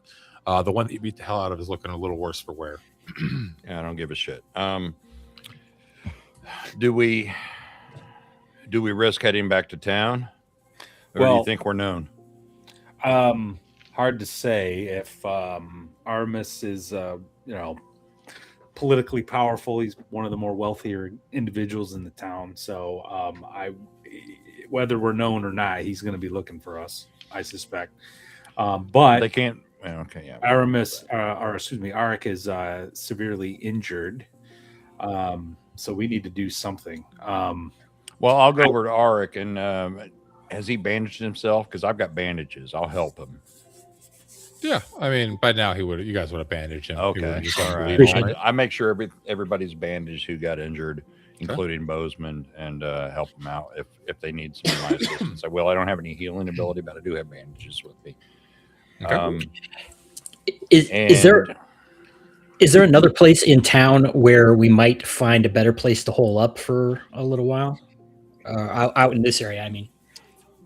So out here in the old city, this is basically all just abandoned buildings that have been left to be taken by the desert. You do know that there's some escaped slaves that live out here. There's some some actual owned slaves that live out here in the evenings. They retire to the old city for the ones that are not given quarter by in their master's homes. Okay. Well, maybe we could take a perusal and see if we could find a place to hide out. Maybe more secure. Yeah, maybe if we get lucky, there will be some slaves, some freed slaves that maybe have a shaman or some healer among them. That don't have a bone to pick with you. Yeah, that don't. What? So just to recap for those of us in our group, without Jeff and Vance, we're basically just facing death out here in the old city in the desert. We're not looking for anybody. There's no objective there, so we need to try to get back and be the main. Who all has hooded cloaks? I do. Ragon? Let me double check my. Has what, Valkus? Hooded cloaks. Oh, I do not. I do not have a hooded cloak. No. So, well, those are our options. I mean, we try to sneak back into the city, or we see if we can find some help out here, just for to get Arik back up, because he took a pretty grievous hit, and then hopefully figure out maybe the slaves out here can point us in a direction out into the desert. We're gonna have to find something. We can't take him to Helios. Yeah, I agree. I don't want to go back in the city for till the heat kind of dies down a little bit. So do you want to talk to any of your captives? What do you want to do? No, they don't know shit. You all have proven yourself enough to me, and I hope that I have proven myself to you. And so I will tell you, I am Valkus Orelson of Chromarium. I was once a carpenter. It's Jesus. 3 years ago, my beloved wife, Merida, was murdered by a priest who was traveling through our region. He was a priest of Helios. Mm. I caught him in the act as the final deed was done, and he bludgeoned me and left me for dead. Once I recovered, I joined the Cromerian militia and served my tour of duty so I could learn to fight. And ever since then, I've been seeking him. I've come to Xambaala because I hear that the main religion of Xambaala is Helios, and I suspect he might be here. I'm looking for him. And I care not if I die or live, but I will see vengeance. Oh. Understandable. I nod, but without saying much. I look at the ranger and I say, I'm not a goodly man. You might want to turn your back sometimes. It wouldn't be the first time. So, whatever we do, you want to get back in there. I need to.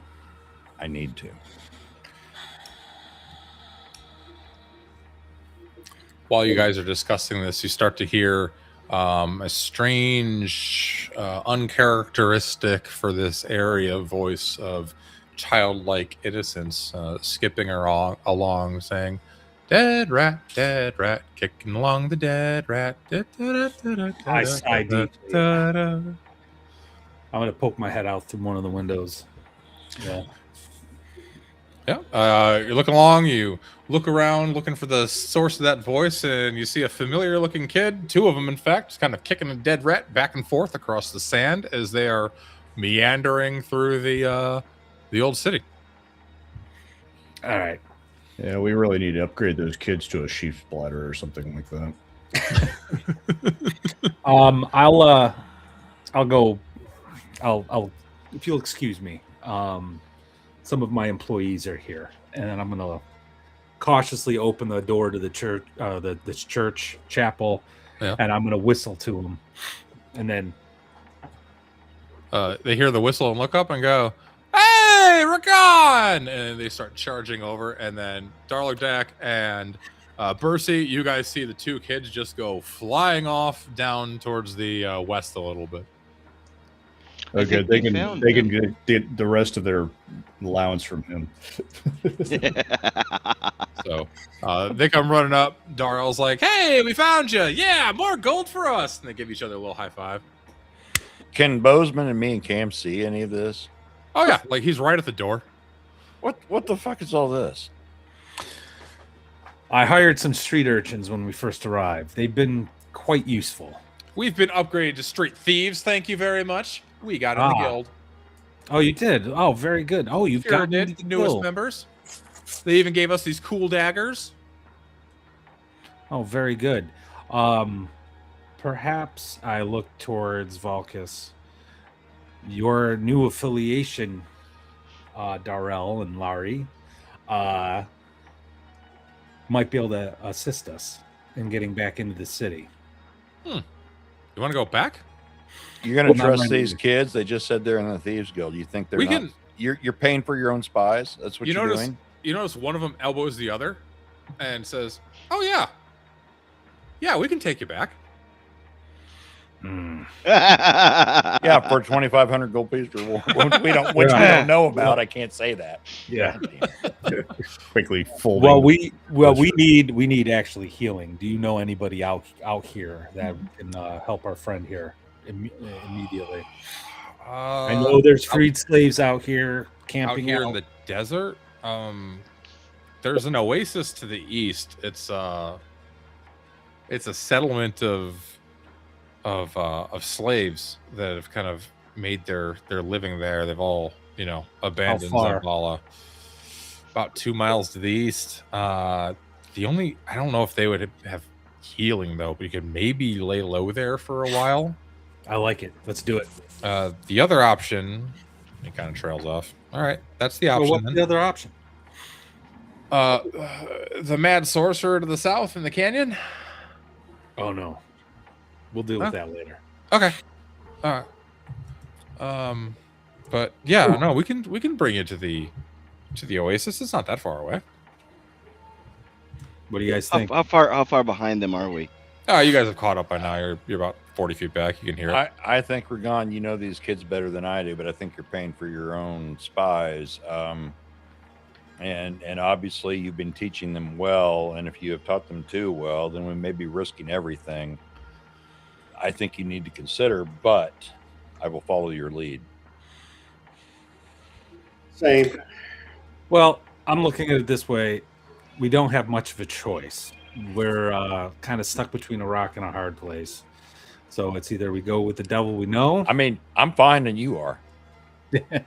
So, do I see Darla Deck and Vance? Do I know? Yeah, these they've guys approached there by now. too? Yep. Okay. Who are these pansy fuckers?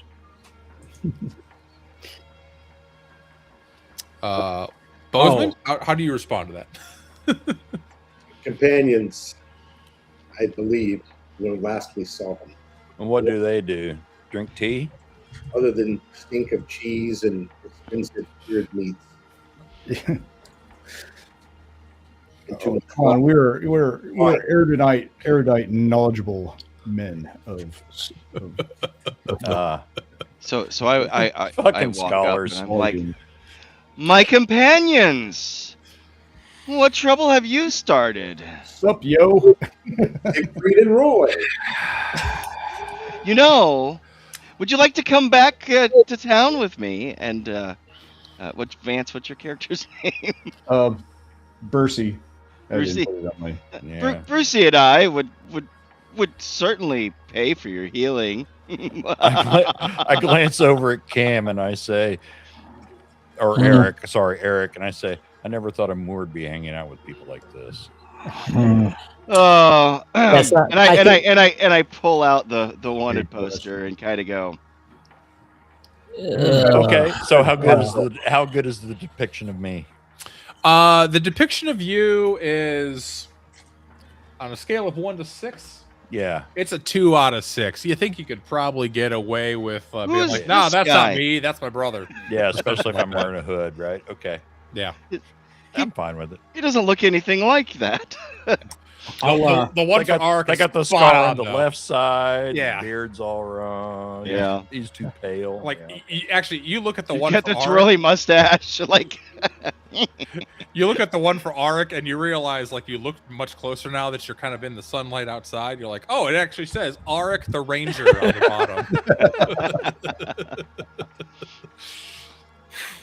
bottom. Well, I'm going to ask for like what's going on, like what do you know about this wanted poster? What they Should we tell them? I guess it would be only right if we did. Apparently, there's a reward for you. well, obviously. What for what? What did we do? Have you come to collect? Only one. You slit the throats of every staff member and slave at the facility that the establishment you were staying. Well, I did think about did. doing that. I forgot about that. It didn't look like your handiwork, though. No, I would have been severing Yeah, heads. it was Or much too lack clean. thereof. We only roll 4s. We can't do that. It was too clean. It's too clean. All right. Well, I say we go to this. I say we go to the Oasis. I would suggest that you lot not go in the walls anytime soon. What are your names Yeah, again? agreed. What are these pansies' names again? Oh, I just referred to this one and I point to Darladek as the mage, and I don't know about this other one. He's new. He's a mage too. Mitzi and Mitzi. The mages. That's what I refer to them as. At any rate, Alright.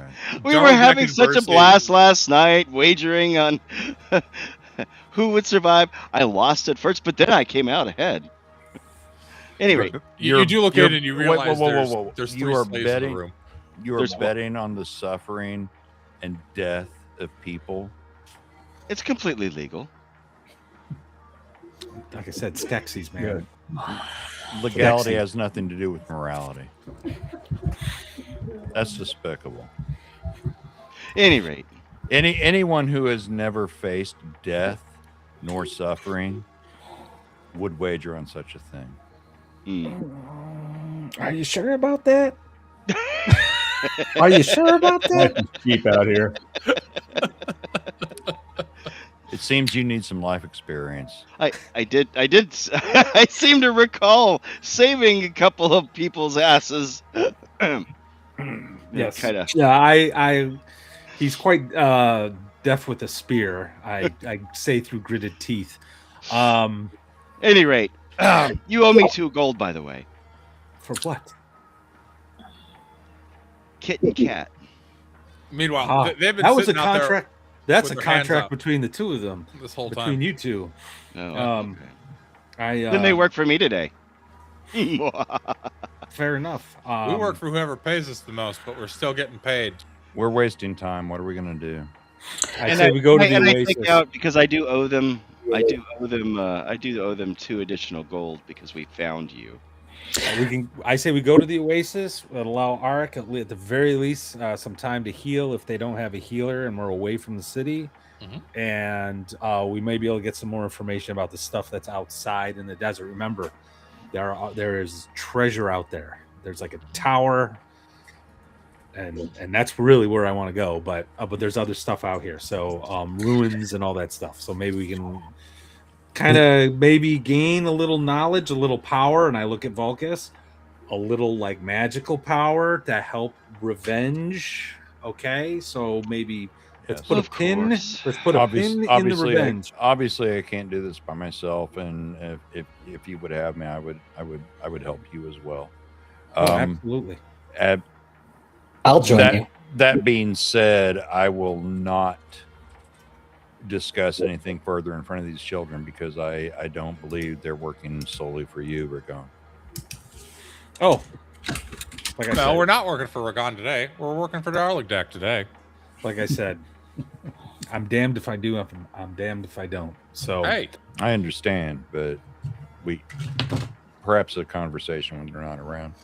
Sure, that's fine. I'm okay with the Oasis. We need to get the Ranger healed up, and I fully support that. Yes, he does look like he's If we leave now, we can make it by midnight. pretty rough. We need to make it before Eventide Bell. It's only 2 miles, right? Yeah, we'll be there. That's like an hour. Yeah, it's about an hour of walking through the desert. All right, so you guys head out. I'll stay here with the slaves and make sure they're secure. Actually, I had some. I want to take the slaves with me. You got a plan? Sort of. Are you gonna sell them into freedom again? No. Well, I mean that was genius. No, I know. I got some a lot of gold. I had to give you some respect for that. Yeah. Good points. Well, is Valkis getting I'm the kind of people that we all go to the Oasis, and that kind of becomes our like temporary base of operations, because it's going to take a few days for Arik to heal if there is no spellcaster there. You see what I'm saying? We kind of recoup, get some information, ingratiate ourselves. Well,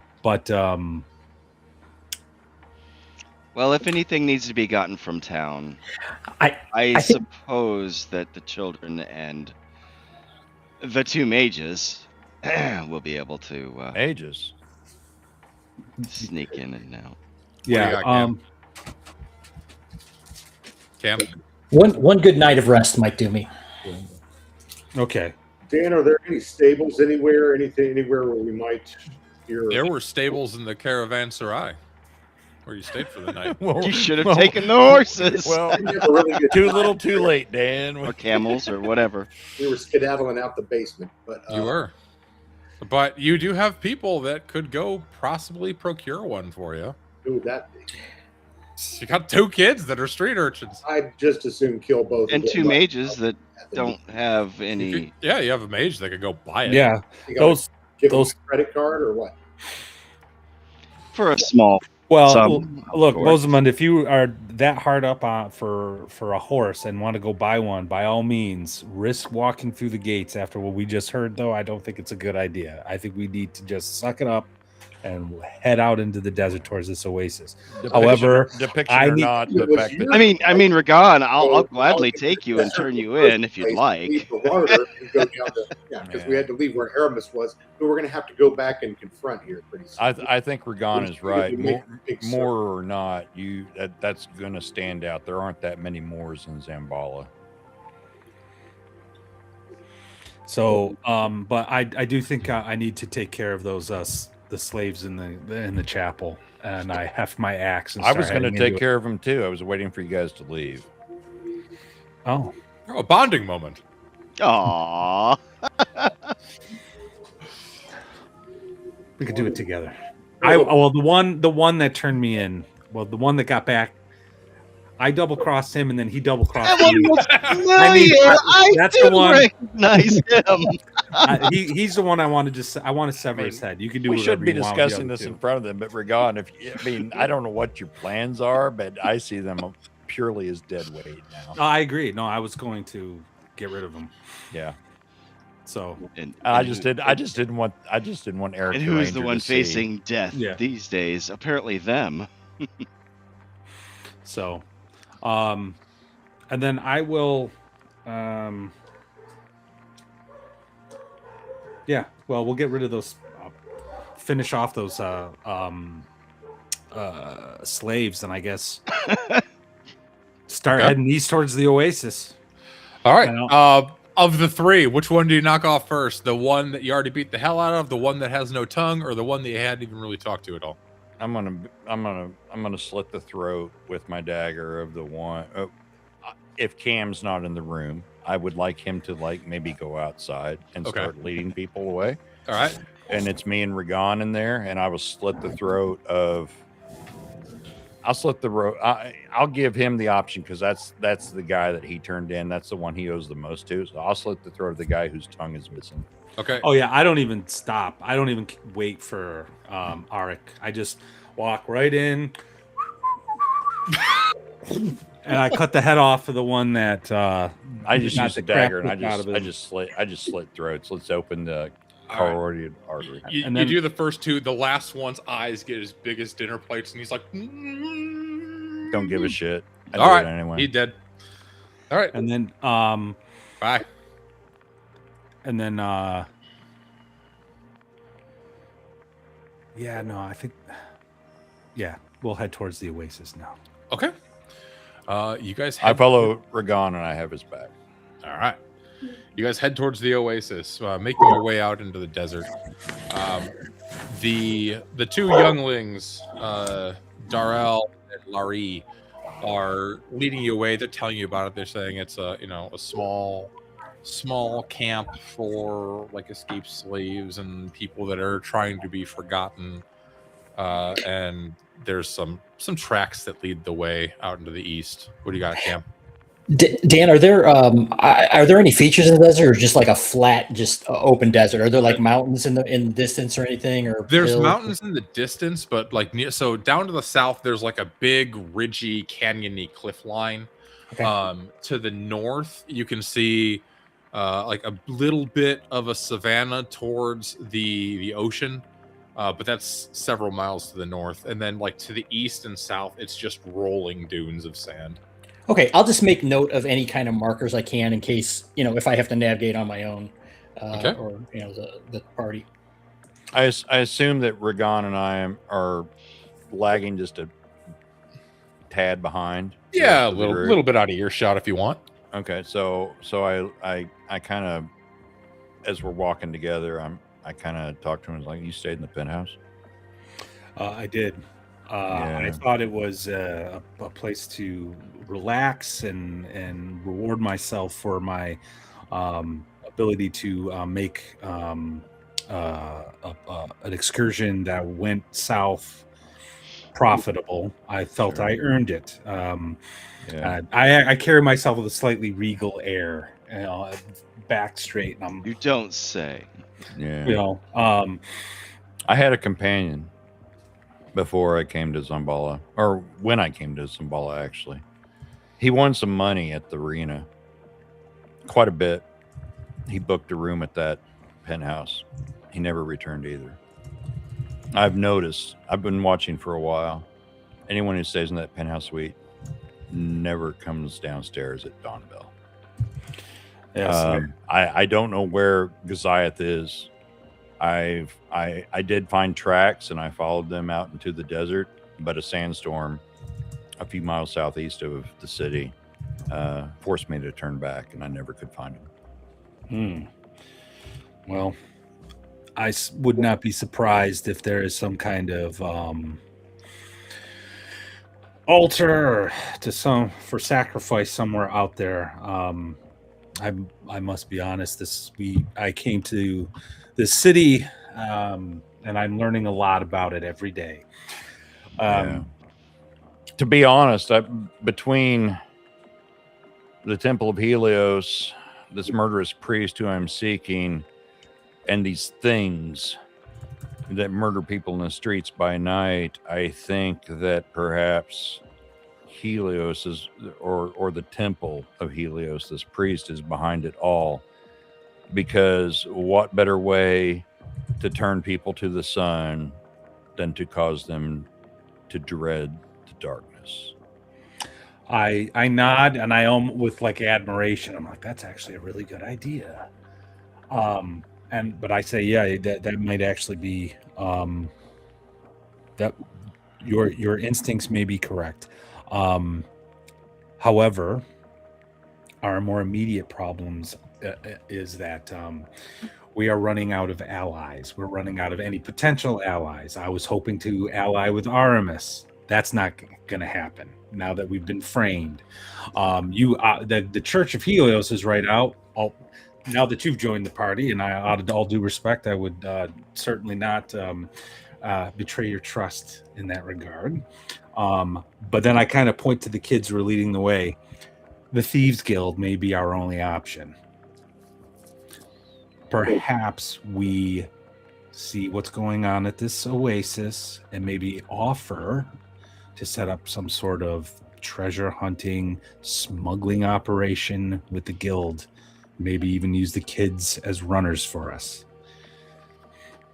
Now, do I overhear any of this conversation? We're way back. They're about way 40, back. 50 feet Yeah. back. Yeah, they're away from you. We're doing like the Italian, like. Ragon, I'll back that. I'm with you. All right. Let's go with Bercy. Roll me a d6.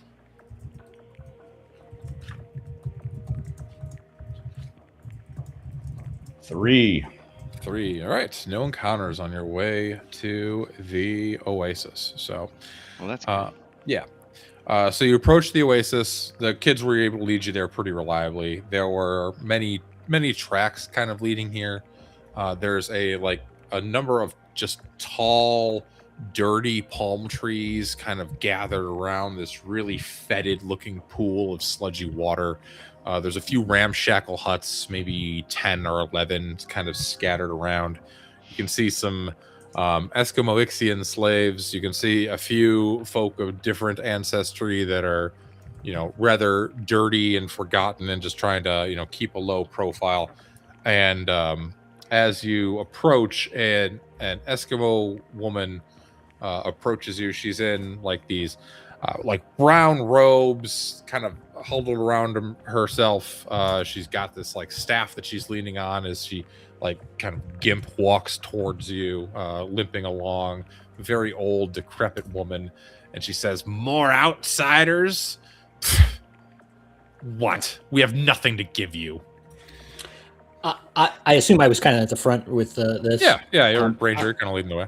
I'll say, well, I have something for you. I have some cured meats, which I have obtained, which I would love to share in exchange for shelter for the night.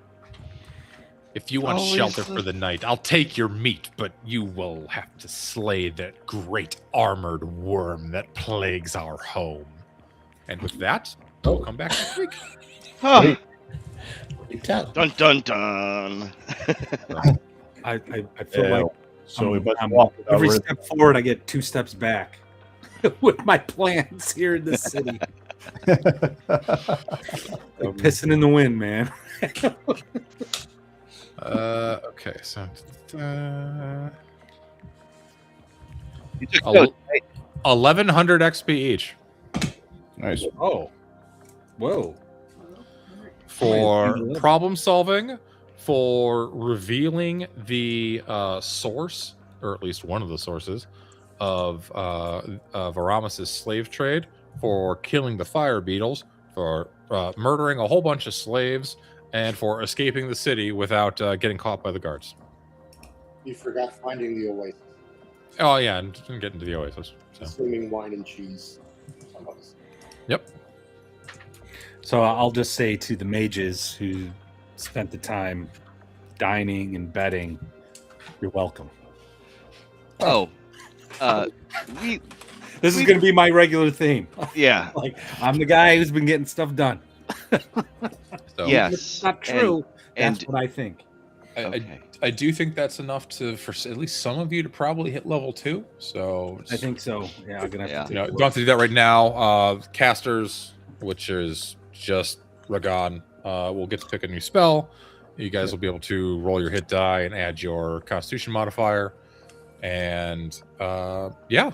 So, I'm a caster. What are you talking about? oh, that's true. You are a caster. You get to pick 3 spells. No. And Are we doing advanced. experience Yeah, 1100 XP. Yeah, this is my first. for everybody, including me? Yeah. Holy cow, dude! I'm 2nd level now. The joys of fighter. Oh, what is it? 1,000? No, it's 2K, but he started out with some because he's been adventuring for a while. Oh, you get okay. You rolled them up with some. I got. Yeah, a little bit. So, So Dan, yeah, go ahead. sorry, I was going to say we do get the experience if we have the high enough stats, right? Experience bonus, I mean. Oh yeah, of course. Yeah, make sure you factor in your 10% experience bonus if your stats are high enough. That's your prime Oh, I requisite. forgot about that too. Okay, 12-10. So, I don't think So- I don't think I do. No. Dan, just to confirm, we had 1,000 last session and 1,100 this session. mhm. Okay. I mean, I was sitting at 1760. Yeah, because Cam wasn't here for the first one because Oh, okay. he was off either drunk or in a Lotus Den. Yes, that's right. With his 2 beers a year. So, but yeah, I hope you all had fun. I'm excited to see what happens with this oasis and whatever this great armored worm is that this rather shamanistic looking woman that stands before you. Oh. Yeah, I imagine Vulcus and Ragan having a conversation. You know, they're scheming, blah blah blah, and then we'll use the oasis to set up a smuggling ring, and then we come around the corner and we see the mud puddle. I'm like, Ragan just goes, "Oh, damn it, poodoo." With a little wilderness lore, you could purify that water. I was honestly kind of wondering if Darlig Dak and Bercy were gonna collect on that gold. We're gonna Oh, they still could. They still could. It's still young, yeah. Hey, Yeah. you know, We They still might. could. You never know. I mean, They still could. depends on where we are in XP with respect to next levels and stuff. Yeah. It's true. It does become transactional at that point, doesn't it? So They just better hope they can I- get a spell I off certainly- before I draw a sword. I certainly know Matt's character would. Well, hey. I've seen what only you when do. the chips are down would I consider. I just, I thought about not telling you, but you know, What you might were not have done. fair in the fight. So My character is straight up neutral, so the ends justify the means, and I will do whatever it takes to No. accomplish my goals. my man. I dig it. So Great well, time. I hope you all don't regret having me join. no, you Oh no. did great, Kyle. That was awesome. Looking forward to gaming with you for a long time, brother. Glad to have you, This is Kyle. fun. All right.